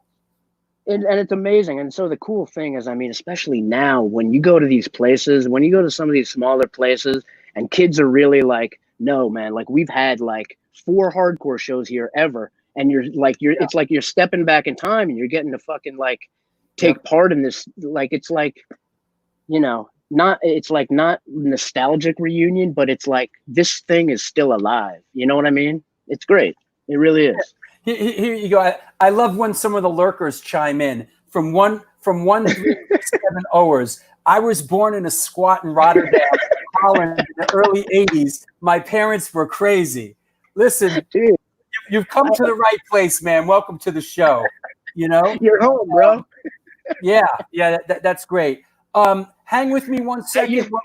Hang with me 1 second. Let me just shout out the sponsors, and we'll keep it going here. Our guest is Luke Abbey of Gorilla Biscuits and Warzone and many other bands. We're going to keep it going here. It's the New York Hardcore Chronicles Live, sponsored by Fryette Amplification, New York Hardcore Comics, and now our good friends down at the Organic Grill. Boom. Tomorrow we're getting together in Tompkins Square Park. We're having an informal gathering. We're all going to be down there and looking forward to it. So we can't congregate in front of the place. So everybody will be in the park. The Organic Grill is providing some food and all that. A7 throwback shirts are going to be available. Also, throw your hat in the ring on Patreon. If you can, go check it out. Lots of cool shit coming up on my Patreon page. Come be a Patreon on my Patreon page. So that's all happening. Oh, Instagram. I gotta mention Instagram. If you have one of these communication devices here on the planet Earth, follow me on Instagram at Stone Films NYC. Check it out. Pull it out right now. That's Stone Films NYC. Wait, I do have a banner for that. Here you go. There you go. Instagram at Stone Films NYC. I think I got everything else covered. We're going to keep it. Oh, I want to shout out Pitchfork. I want to shout out Busky Design. And what else? Christine Cambria's artwork, of course. Some of you know it and some of you love it. Yes, lurkers. Yep, I know. You have friends here. Lurkers. You do not have to lurk. It is okay. That said, I want to just remind everybody, I announced a couple of shows. Next up is Steve Zing on Sunday. And then Wednesday is Tommy Victor. What's up? Snap your fingers, snap your neck. Tommy Victor's coming up. That's going to be cool. And of course, I just announced a show and then just announced a really cool show with the guys from Sick of It All, the Kohler brothers. So we'll see you around for that as well. Looking forward to that. What else? What time in the park? It's 2 to 6. It's 2 to 6. There you go. Right, Sid? 2 to 6. We'll see you there. Should be fun. Rain or shine. Rain or shine. It's happening. Rain or shine. And bands aren't playing. Why are people asking me, are bands playing? No, bands aren't playing. We're getting together in the park. So there you go. Let's get these banners off, and let's bring on our guest, Luke. Here we go. And he's back, huh? No bands, man. What do you think? Hey man, is it going to be? Are bands playing? There's bands playing. I know there's a pandemic going on, but yeah, bands are playing, man. You know, no barrier. Everybody's going to get their own mic for the sing along. It's going to be a big orgy. It's going to be a big hardcore orgy. You know, exactly. It'll be like a cross between a hardcore show and Soul Train. Instead of like a pit, it'll just be kind of everyone will kind of pass, and everyone kind of like does their fucking skank down the middle. You know what I mean? You know, you really set something off with this punk with the squatter thing.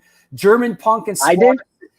German punk and squatter scene has always been very political, maybe a bit much at times, but it was always about something, and we were always in a war with the Nazis. Rest in peace to all those who were killed. Yes, Alexander, thank you. Yes, absolutely. And the squats over in Europe, man, it's pretty wild. I mean, I don't know what it's like these days, but I remember we played. Yeah. We played this. GB played this show in Florence at this squat that you go outside and it was like outside and it was over some like sewage pit, and basically I just remember the sort of like the leader of the whole fucking squat crew was this guy who was the chef, the squat chef, and we called him the chef. There's always a leader. There's always a leader of the squat. He was the leader. So it became this thing where it was like every song we played, they would all just wait in like a pack for us to start the song and then just go pig pile on Civ. So every single song, literally, we would just get out of the way and Civ would be like, fuck, man.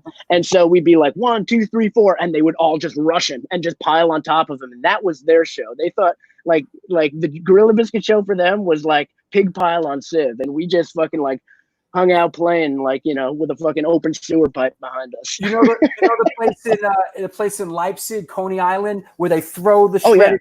Yeah, that place is great, man. Love that. Was actually, I think we might have been, so that same tour in '89, we played Berlin twice. We played Berlin twice that tour. And we played a place called the X and we played a place called Block Shock. And I can't remember which one it was. One of the shows was dead. The next one we went to was the first time that they did, like, they bombed us like Token Entry style with Silly String. And then every time at Coney Island, man, it's been like insane. Like the amount of confetti that was there when we played last time, there's like, they fucking deforested, like, it's like tradition. It's like a tradition, right?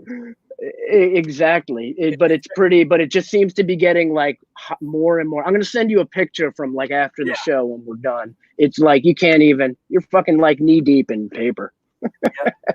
Let me ask you, we got a couple minutes here. Let me ask you one last question here.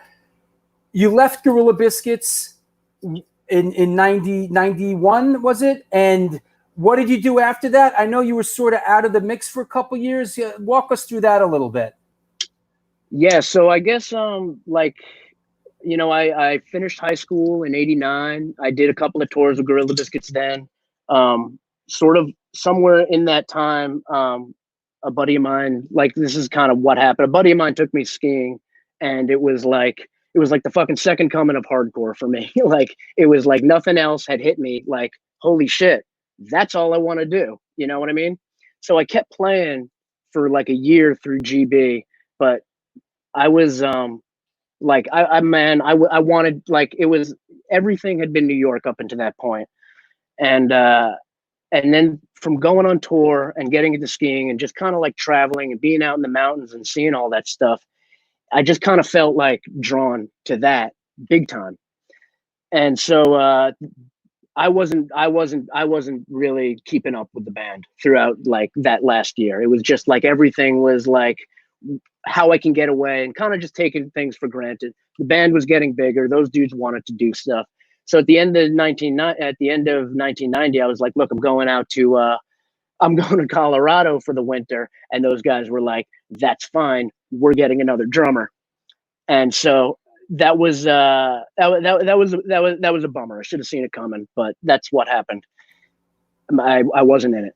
And so I stayed out west, man. I was back and forth on the East Coast a little bit going to school, but it never really, I just wasn't into it. All I wanted to do was ski. And so I ended up, spent a year in Utah, I spent a year in Colorado. I ended up moving out to New Mexico. I moved to California, and fucking all I did was ski, man. I made pizza and I did other odd jobs in the summertime, and I skied and I kept up playing music a little bit. The only real connection I had was when I was in California, I very randomly ran into Zowie on the street. Oh, wow. And he had been going through some rough shit. He had wound up in Oakland, and the two of us hooked up and we started playing, him, myself, and another good friend of mine, Chris. Wow. And so we played for a while, and that was a real turning point in drumming. That kind of like got me back into it, because he taught me more about like because one of my deals was I was a very scattered drummer growing up. I wanted to do everything. Zowie kind of fucking like just centered me as far as like settling in, playing in the pocket. He plays exactly like fucking Daryl. He's played with Mackie for fucking a long time. Like, he knew what was up, and he just he got me focused, man. He got me to like sort of shed a lot of my bad habits, and kind of turned me on to the idea of playing music again. But I still didn't really act on it. Wasn't really until like years later, I kind of like still moving around. I ended up moving back out to Austin, Texas, and I was just going to kind of stay there. And I had some friends there. And then it was this thing where Hatebreed had finished their last show of the Warp Tour was in Austin, and Civ, the band Civ, was on it, and Sam and I were friends. And Sam called me and he said, "Hey, these guys are looking for somebody to fill in for a tour." And I just was kind of out of it. I was like, well, fuck it. This sounds cool. I got together with like BD and their guitar player Matt at the time, learned like the Hatebreed set, and went out on the road with them for like a month playing drums. And by the time I got back to Austin, I was kind of like, I want to keep doing it. Like it just kind of like reignited something. Right. And so I played around with like sort of bands here and there. And then over the next couple of years, I started playing like more seriously with guys around there. And by that time I was playing really, like I'd, gotten a lot better. And, time's going by, I'm really into Austin. And then we did that Gorilla Biscuit reunion benefit for CB's, right? And that was like 2005. 2005, right? 2005, and so it was kind of this like, it was this opportunity to get back involved with all these people that I'd been away from, be playing shows again, and it was just like, wow, I miss this, and I just wanted to be part of it again. And not, and so I tried to find a way to kind of balance like the two lives, and it's a pain in the ass, but I'm still doing it. Hey, this is from our friend Todd Hamilton. Did you record any stuff with Zowie? I think we've got like practice tapes. It was very like half-baked stuff. We played for like a year in Oakland. And like, what's the name of the band? Yeah, we chilled. Did we even have it? I think we called it Deep Down. Like we never played a show. It was myself, him, and my buddy Chris. Hung out with like all those East Bay, like powerhouse dudes and all that, and it was fun. It was a really good time. But we never really, I don't think we ever really recorded anything right like that. And I tried to keep up with him after, and he really kind of went his own way. Yeah, he really did. I was friends with Zowie for years, and in a twist of fate, my dad grew up with Zowie's uncle. And so my dad's best friend, Mookie, from the Bronx, was related to Zowie. And, every now and then I'd ask, "Hey, Dad, will you ask Mookie how Zowie's doing?" Zowie just really checked out of, and just really just decided this is, I saw him in San Francisco when I went through there with Biohazard and Sepultura many years ago, like, I guess it was 2000, but he just disowned his whole New York past, Yeah, he didn't want to have anything to do with it, and I get it. But what a man, he was a fantastic dude, man. By the way, yes, Gary, Zowie was the last vocalist of the original Cause for Alarm in '85. Yes, Zowie did Cause for Alarm for a hot minute, as did Chris Cherokee. Rest in peace. But yeah, Zowie actually sang for Cause for Alarm for a minute. And Zowie also played bass in Circus. He was in Leeway and he was in Circus of Power. But and nothing, and like, oh gosh, the Circus of Power stories. Ooh, those are good. I'm still friends with those guys. And actually, I'm still trying to wash off some of those stories. Yeah. I was talking to Alex Mitchell. Alex Mitchell, who sang for Circus of Power, was in an A7 hardcore band called Crucial Truth, and the first Rat Cage record, right? Yeah, and first EP, yeah. He's ready. He's going to come on the show. Alex Mitchell, and he still has a version of Circus of Power going on. But yeah. So I want to bring. Go ahead.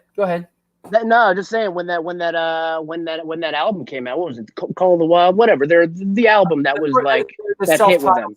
Yeah. Yep.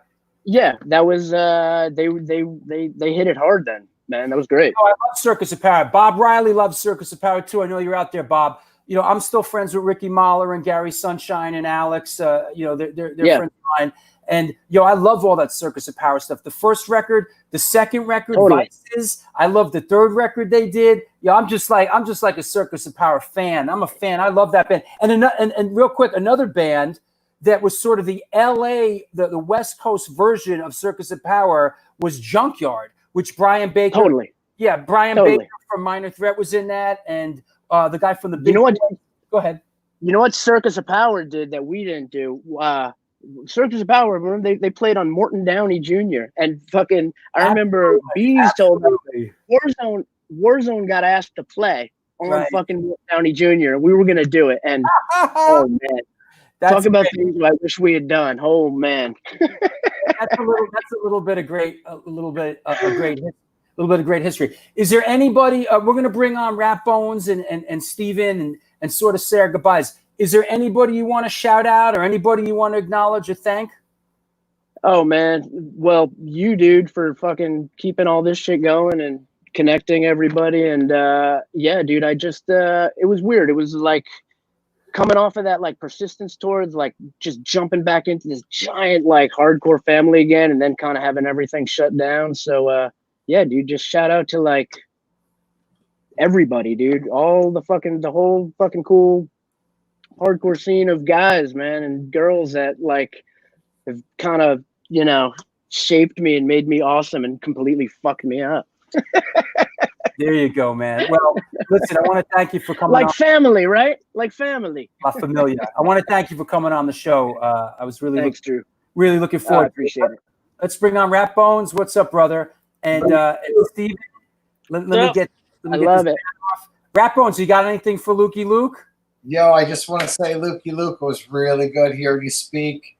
We're like kind of three degrees separation because I hung out with the Powerhouse guys. You know, yo, you brought up Zowie. When I was on tour of Murphy's Law, Zowie stayed with us, you know, over a 3-day period, and it was like a real highlight of the tour to see him, and he was doing pretty good. Great. He was on his Christmas bill, so it was cool to hear his name brought up, and it shows how rich our culture and our friendships are, and how deep this thing is, man. And it's really cool. I know we were just saying that. I mean, we met each other at the Youth of Today show in Blondies in '88 in Detroit. And you know, that's the first. Exactly, man. Who was the biggest Youth of Today supporter in the room? Just for the record. Probably you, man. No, I don't know. I mean, go. I can't. You're cutting out. Was it you? No, I'm good. I can't hear. I got something for you though. I don't know if you guys got into when we did the pre-show. You guys were talking about the Grateful Dead a little bit.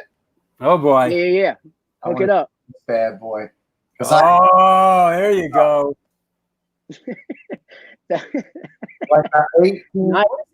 That's a calendar from 81. Yes, sir. It's next. Hold on, let me see. He's playing that Tiger guitar, man. Yeah. That guitar, I just saw that guitar at the Met in that guitar thing. Oh, I wanted to go to that. Amazing. Yeah, it was an amazing thing. That's awesome. 1981. That was a big year. I saw the Grateful Dead a couple times. I couldn't find that flyer, but I found this flyer I had, man. Look, I'll start pulling out everything. Yeah, what's that? And that's a copy of a flyer. Yo, you want to get down? You want to get down? I'll show you something cool right now. Show it.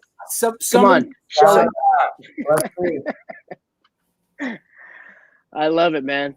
You've got the eclectic collection there, Rat Bones. Oh, you know. Somebody a lot of years of saving all this stuff. Yo, somebody just sent me, what do you got, Drew? Somebody just sent me all these flyers. Joe Sherholes, right? These are some old original Joe. Oh, wow. Joe is my boy, man. Is that right? Is that right? Dude, Joe used to film tons of stuff, and then we lived out and we chilled in Colorado together. And that's where he still is. Yeah, right. Yeah, he sent it to me from. Look at this, yo, Misfits flyers. Don't give it all away for free, Drew. Don't give it all away for free. These are all originals. Wow. All right. These are all original flyers, including some of these great original Rock Hotel flyers. Oh, nice. I got Wait, one more. Hold on. Flipper.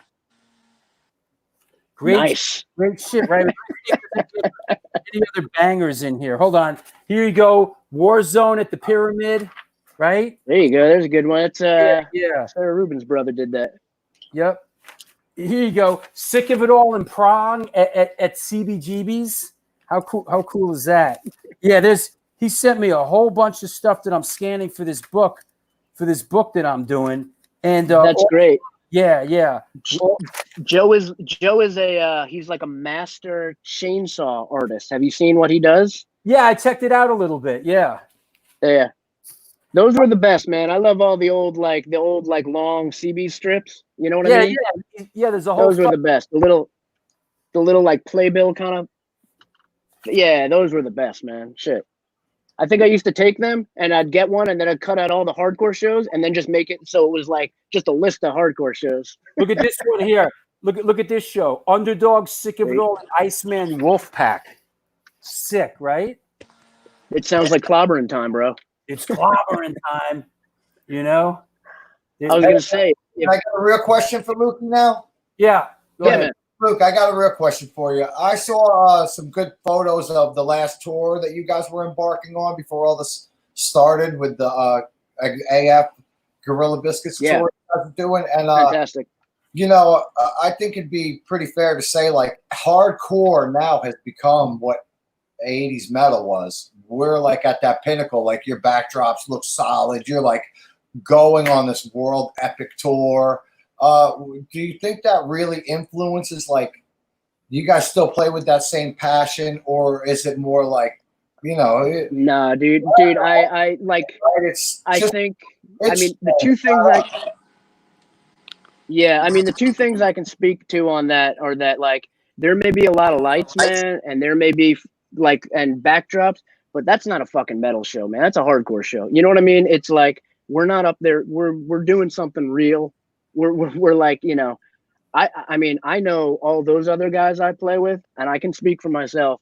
I work my ass off to play every night, and every night I play, I put like everything I can into it. I really do, especially with this band, man, because the appreciation that I have for being able to do this now at this point in my life still, and like really like not like it's not contrived, man. This is like. I don't do good with phoniness, man. I just don't, you know. Hardcore. I think that like, you know, and just because I just think like in terms of advocating for what we do as a band, we wouldn't do it if we didn't fucking love it and believe in it. This has never been a money thing. You know what I mean? I never.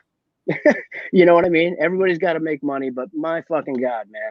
Like nobody who ever really got into hardcore when they got into hardcore had any fucking thought about money. You know what I mean? And I think the people that have still been doing it, I mean, yeah, you got, you know, you go away, you get paid. And if this is what you're going to put all your time into and working on, that's one thing. But no, it's hardcore special, man. It's like, I feel like, I feel like a personal connection to it. You know what I mean? It's been there for me, and I've been a part of it since, you know, before I had, you know, before anything. It's been with me forever, and I feel like I don't want to just step on it. I'm not trying to fucking like make money off of it. This is part of my life, man. I want to protect it. I want to make it awesome. And I've seen what Gorilla Biscuits can do. I've seen what Agnostic Front can do. Sick of It All can do. Seen what all these bands can do. You know what I mean? And it's like. It's fucking worthwhile. It's not going to see, you know, I love going to see fucking bands that aren't saying anything. Don't get me wrong, but like, this is different, man. The fucking, you know, the accoutrements and all the fucking artifacts and all the shit around it might change, man. But like, you know, like Vinny Stigma is still fucking Vinny Stigma. You know what? Like these people are still the fucking people. And all you got to do is know them and actually be a part of it. And you'll see that. You know what I mean? Sure. It's like if people want to fucking like elevate the whole thing, well, good, man, because I think that there's there's something good in there, you know? And if people are going to take good things and then sort of piggyback their own bullshit onto it and co-opt things, which happens with anything that is a good idea, that's what's going to happen too. But like, you stay true to something, the fuck, man, you know? No, Right I like anybody, just like from my own point of view, nobody in the world can tell me what the fuck hardcore is. Come on. You know what I mean? And I can say that not because like I'm a fucking arrogant dude or I brag about shit, but because like I know what to put into it. I know what I do. I know what I do when I'm doing it. And it's like, it's very real to me. So like the realness of it is real. Nice. And like, Steven. Yes. Period, man. Do you have anything for Luke before we say goodbye? Well, yeah, you know what? I'm really happy that not long before the world went to hell, I got a chance to see the Gorilla Biscuits play with Most Precious Blood and Mind Force over in Amityville. They did 2 nights. Indecision. That was the night I went, and what a fantastic show! What a fantastic triple bill that was. Yeah. And actually, no, I'm sorry. There was a 4th band. Constant Elevation was also on that bill. Yeah. I think it was Indecision, right? Not Most Precious Blood. Yes, you're right. You know what? I yes. think. Yeah. Wow, that's a bad. No, but it's weird too. It was like one of those things of like then seeing like the sort of world start shutting down. It's like, well, played the first show in fucking Astoria, last show in fucking Amityville. All right, you know, made it about 10 miles. It was just and sounding amazing as always. And you know what? Yeah, what a good time, man. I love Long Island. The coolest thing about what Ratbones was saying is that one thing that we're getting from all this is with the bigger budgets is you're finally getting really good sound in the last few years. Totally, man. Bands are getting these great sound systems. You're getting, you know, it's just so nice to be in rooms where everything just sounds so good. And I mean, man, for all these people who have been playing hardcore and fucking, you know, busting their hump in fucking vans and just doing this shit for so long, it's like, you know, it's you're working for something. You're constantly creating something, even if we're not really sure what it is. You know what I mean? And it's like, man, especially with all these like shows and ways of connecting now, man, it's like, you know, it just I think it's there's a good sort of universal spirit in hardcore these days. You know? And hey, thanks for being on the show, Luke. That was a lot of fun. Hey, thanks, Drew, man. I appreciate it. You guys too, man. Rappo and Steven. Great seeing you. Let's keep in touch. Let's keep in touch, Luke. We'll you know, I wanna come up and see you in Vermont one of these days, and you know, it's my old. We got to do the Grateful Dead show. Thank you. Wait, just before you go, wait. Somebody posted The Dead. Ask him about The Dead. That's awesome. Exactly. Listen, bro, exactly. I love you. We'll talk to you soon, Luke. Right on, Drew. Much love. Okay, take care. Wow, that was cool. Awesome. Nice. Hey, you know what? I miss Arnie Stone's house phone. I know. I'm going back to Florida in a couple of weeks. Don't worry. Don't worry. I'll be back in Florida in my dad's kitchen doing the show with Jim and the freaking house phone. Dad, if you're watching, I love you, and I'll see you soon. See you soon. We need more wisdom. Yep. Let's go through the Nick Sabbath. Thank you. It was a good show. May, thanks for stopping by. Giovanna girl, yes, it was a great show. Yes, we'll do a Grateful Dead. Yo, I'd love to do a Grateful Dead show. Blow up the spot. Lou, yep. Thank you, Lou. Tanya, I hope you're well. We're going to see everybody in Tompkins Square Park tomorrow, right? We're going to see you guys. I'm there, yeah. I'll be there. Hey, I'm there. What the fuck? Shout out. I want to shout out these Trader Joe sea salt brownies, man. Man, I almost ate that container. Oh boy, somebody's been smoking grass today, huh? They are banging, dude. All right. Yeah, there you go. Don't throw out Jim, Arnie. Dad, if you're watching, if you find Jim, don't throw him out, you know. Hey, Lori, I hope you're well. Thank you for watching the show. Yes, we're gonna take pics tomorrow. You guys, I'll see you tomorrow in the park. All right. Thank you for another great show. Later, guys. Bright and early. See ya.